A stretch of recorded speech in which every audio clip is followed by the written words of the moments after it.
So here I am repairing the little holes that were in the original skirting boards, just to make them, we want to keep the character, but don't want little holes and stuff in them where nails have been and all that sort of stuff.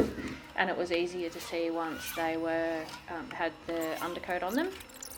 So I just had a visitor come in as well. So these are the bits that go around the front door. I'm doing the same with them because there were a few places where they had nail holes, but because the front door wasn't treated very nicely in the past, the nail holes were quite big and had cracks and stuff around them from when the door has been kicked in and all sorts of other things. So I'm just repairing them at the moment.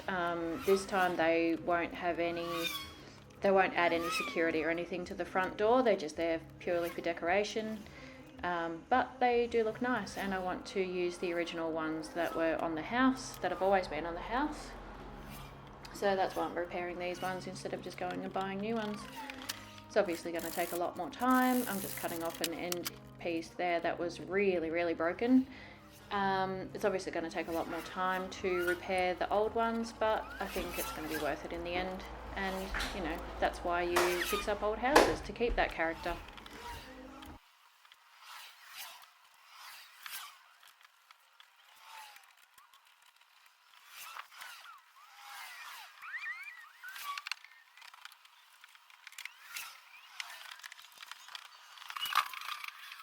And now I'm back to my favourite job of repairing the little cracks in the ceiling. So this room was far worse than the other room.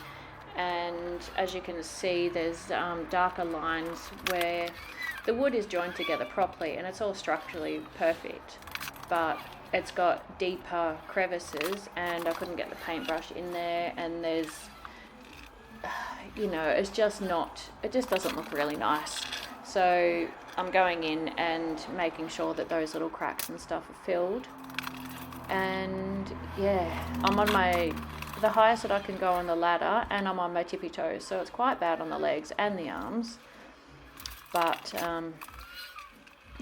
that's what you get when you want to retain the original ceilings in a really, really old house.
Now I'm up to the part where I'm still sanding back the original doors from the bedrooms, and my goal is to finish the bedrooms and then be able to shut the doors, so then when we start the rest of the house, all the dust and everything won't get into them. but we can use the bedrooms to store the tiles and all the other bits and pieces, so we can clear the big space, because we're going to need to pull down more ceilings, more plaster, and then we've got a builder coming in hopefully in the next week or two, to start doing the parts that I can't do myself. So yeah, we'll see how long the permit takes for the structural things, but there's other stuff that we can do that doesn't require a permit straight away, so we'll just keep doing all that sort of stuff until we get the permit and can keep going.